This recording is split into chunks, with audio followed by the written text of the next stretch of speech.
Salve, salve, gente boa, eu sou o professor Euclides, essa é a Escola Teófilos, bem-vindos ao nosso canal, bem-vindos a mais um Catequese Ponto a Ponto.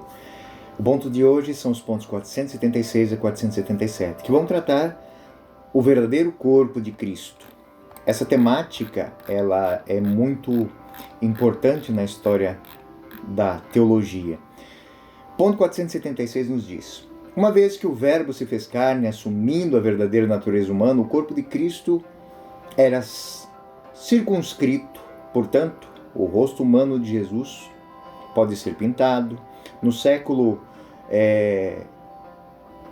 VII, o Concílio Ecumênico, a Igreja reconheceu como legítimo que ele fosse representado em suas santas imagens.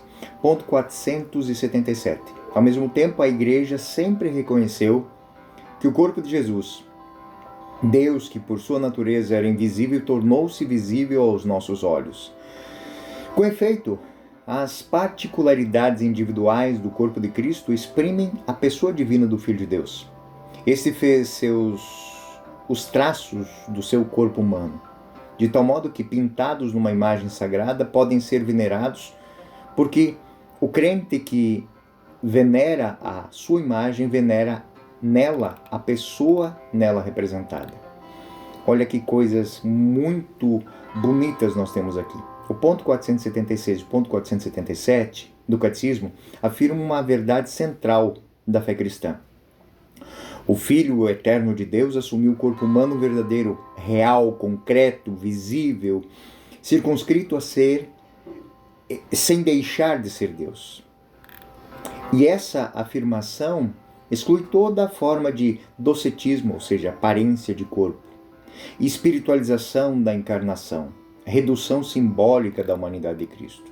O corpo de Jesus não é ilusório, não é genérico, é histórico, localizado no tempo, no espaço, possui traços concretos, exprime visivelmente a pessoa divina do Filho. Fundamentação muito importante para a cristologia. O Verbo fez-se carne. A encarnação como assunção real da corporeidade.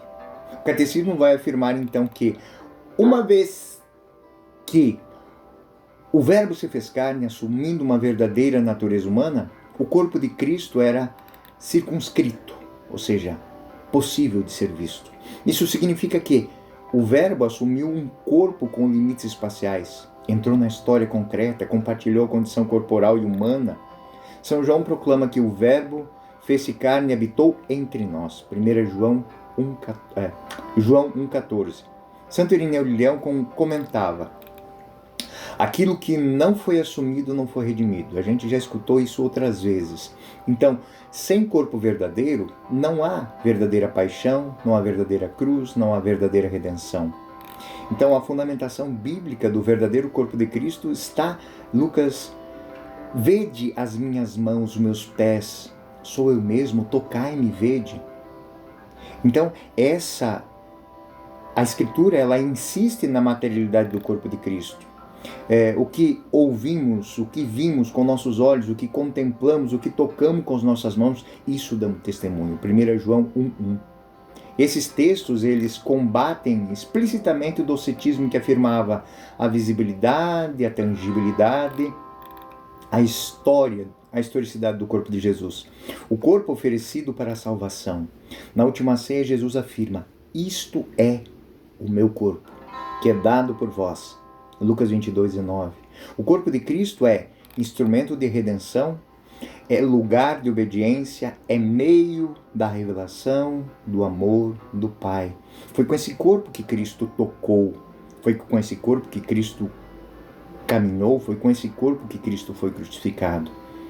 Então, os concílios de Nicéia, em 787, vão falar também sobre a legitimidade das imagens. Isso é uma coisa que a gente tem muito em discussões com outras designações religiosas. O Catecismo nos ensina que, no Concílio Ecumênico, a Igreja reconheceu como legítimo que ele fosse representado nas santas imagens. Isso é o que o ponto 476 nos diz. O Concílio de Nicéia II, então, ele ensinou a encarnação fundamenta a iconografia cristã. Negar as imagens equivale a negar a realidade do corpo de Cristo. Declara o concílio: a honra prestada à imagem passa pelo protótipo. Ou seja, não se adora a matéria, venera-se a pessoa representada. Eu sempre dou um exemplo muito simples aqui. Você sabe que aquela fotografia não é a sua mãe, mas você tem um sentimento, você tem um respeito por aquela imagem que está descrita ali, porque você conhece a sua mãe. Eu mesmo. A imagem e a encarnação, fundamento teológico. São João Damasceno vai afirmar que quando o invisível se torna visível na carne, então podes representar a sua imagem. A possibilidade da imagem nasce diretamente da encarnação. Se não houvesse encarnação verdadeira, não haveria necessidade nem possibilidade da representação daquilo que é intangível. Mas como ele é tangível, Deus tornou-se visível. Deus tornou-se forma. Deus assumiu traços humanos. O corpo como expressão de pessoa. O Catecismo afirma no ponto 477 a particularidades individuais do corpo de Cristo exprime a sua pessoa divina e o Filho de Deus. A antropologia cristã, o corpo não é um invólucro, é a expressão da pessoa.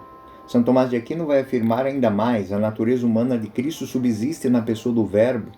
Logo, o corpo de Cristo pertence verdadeiramente ao Filho Eterno. Não há separação entre corpo e pessoa. Consequência disso, possibilidade de veneração.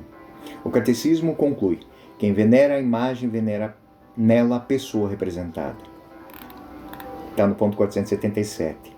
Essa veneração, primeiro, não é idolatria, é latria. É veneração relativa, que é dulia, fundamenta-se na encarnação.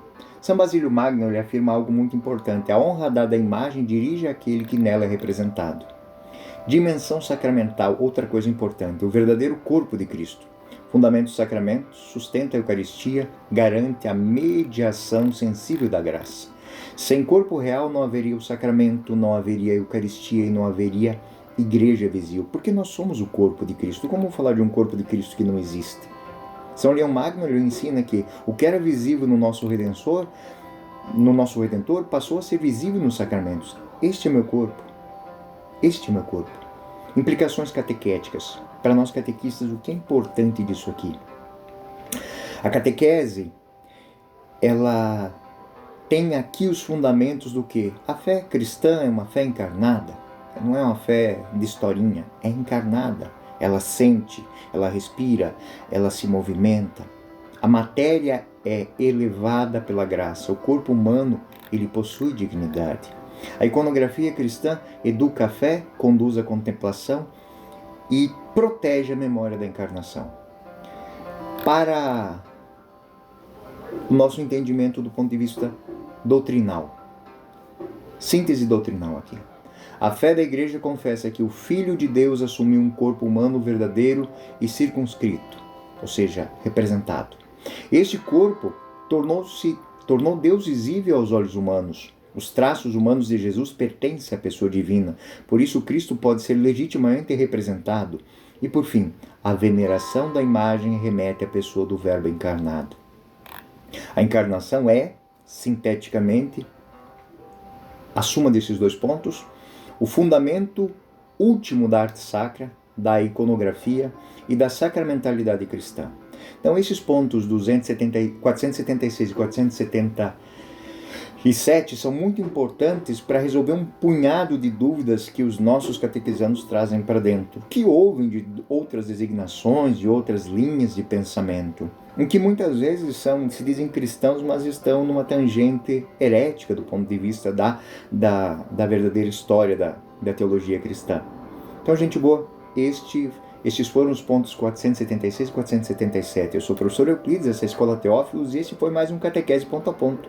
Fiquem com Deus, até o próximo ponto.